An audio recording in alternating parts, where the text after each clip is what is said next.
আল্লামা দিলওয়ার হোসেন সাঈদী তিনি শুধু জামাতে ইসলামের সম্পদ ছিলেন না, তিনি শুধু বাংলাদেশের মানুষের সম্পদ ছিলেন না, তিনি ছিলেন বিশ্বের বিশ্বাসী মানুষের সম্পদ।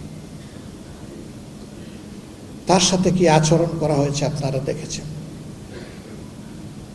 তার এই মামলার ব্যাপারে সঠিক কথাটা বলতে সাহস করে শুকরঞ্জন বালি এসেছিলেন, কিন্তু আইনজীবীর গাড়ির দরজা খুলে সেখান থেকে তাকে কিডন্যাপ করে নিয়ে যাওয়া হয়। এর আগে বাংলাদেশের আদালতে জীবনও কখনো এটা ঘটেনি।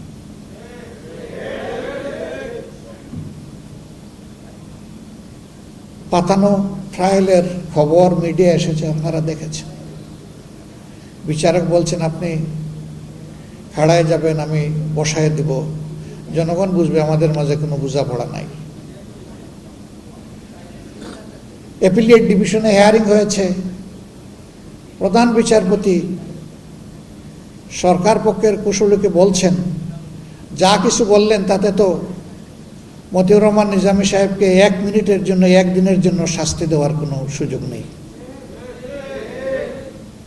আমরা আশা করেছিলাম সত্য কথাটা খোলা কোর্টে বলার পরে অন্তত তার কথার মর্যাদা তিনি রাখবেন, কিন্তু না, ওই যে আগে ছক্কাটা বিদেশ থেকে সাপ্লাই দেওয়া রায়ের ভিত্তিতে ঠিক একই পরিণতির দিকে তাকেও ঠেলে দেওয়া হলো। আমরা মাবুদের শুকরিয়া আদায় করি, আমাদের নেতৃবৃন্দের উপরে এই জুলুম করা হয়েছে। বহু কায়দা কানুনে তাদের মুখ থেকে জোর করে যা নয় তা স্বীকার করানোর চেষ্টা করা হয়েছে, এমনকি রায় বাস্তবায়নের আগেও ষড়যন্ত্র করা হয়েছে, কিন্তু না, তারা ছিলেন স্থির চিত্ত, তারা ছিলেন ইমানের বলে বলিয়ান, তারা ছিলেন সত্যের উপর প্রতিষ্ঠিত। এই জন্যে মহান আল্লাহর উপর ভরসা করে ফাঁসির তক্তার উপরে গিয়ে দাঁড়িয়েছেন, কিন্তু অন্যায়ের কাছে মাথা নত করেননি। তারা আমাদেরকে শিখিয়ে গেছেন, হে মর্যাদামান জাতি, সত্যের উপর অবিচল থাকলে ফাঁসি কোনো বিষয় নয়। মৃত্যু একবারই হবে, কিন্তু অপমানজনক মৃত্যু নয়, মৃত্যুটা হোক বীরের মতো। তাদের মৃত্যু ছিল বীরোচিত মৃত্যু। আল্লাহ তাআলা তাদের সমস্ত জীবনের সমস্ত নেক খেদমতকে কবুল করে বারাকা দিয়ে পরিপূর্ণ করে দিন।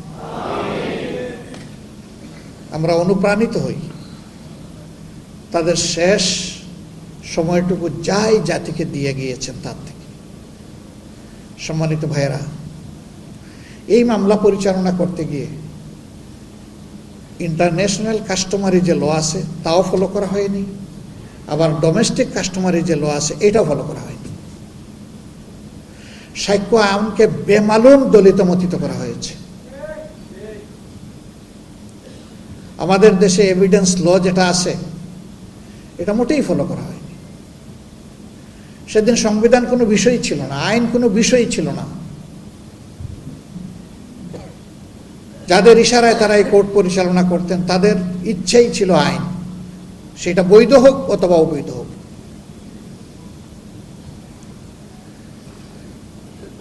এই তাণ্ডব চালানো হয়েছে, যার কারণে এই ধরনের একটা মামলা বাংলাদেশের, এই মামলার একটা মামলা ব্রিটেনে পরিচালিত হয়েছে।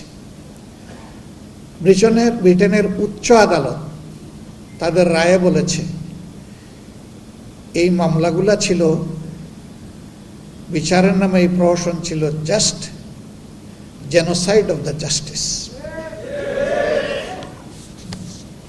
বিচারকে গণহত্যা করা হয়েছে। তারা কিলিং অফ দ্য জাস্টিস বলে নাই,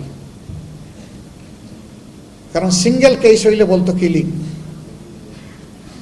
কিন্তু এখানে ছিল একাধিক case. A good number of good people been killed. এই জন্যই তারা বলেছে it was a genocide to justice. এটা বাংলাদেশের কোর্ট বলেনি, আলহামদুলিল্লাহ। আজকে বাংলাদেশের কোর্ট তাই বলেছেন তাদের রায়ের মাধ্যমে। আমরা আমাদের সমস্ত নেতৃবৃন্দ যাদেরকে খুন করা হয়েছে এই রায়ের মাধ্যমে তাদেরকে আরেকবার গভীর শ্রদ্ধার সাথে স্মরণ করছি। অধ্যাপক গুলাম আজম রাহিমাহুল্লাহ, শেখ আবুল কালাম মোহাম্মদ ইউসুফ রাহিমাহুল্লাহ, শহীদ আমির জামাত মৌলানা মতিউর রহমান নিজামী রাহিমাহুল্লাহ, শহীদ সেক্রেটারি জেনারেল আলী আহসান মোহাম্মদ মুজাহিদ রাহিমাহুল্লাহ, শহীদ কামারুজ্জামান রাহিমাহুল্লাহ, শহীদ আব্দুল কাদের মোল্লা রাহিমাহুল্লাহ, আল্লামা দিলদার হোসেন সাইদি রাহিমাহুল্লাহ, আব্দুল খালিক মন্ডল রাহিমাহুল্লাহ, মৌলানা আব্দুল সুবহান রাহিমাহুল্লাহ, মীর কাসিম আলী রাহিমাহুল্লাহ, তাদের সবাইকে আমরা গভীর শ্রদ্ধার সাথে স্মরণ করছি। শুধু রিহার্সাল করলেই হবে? ফোন পাইতে ক্যাপটা তো খুলতে হবে।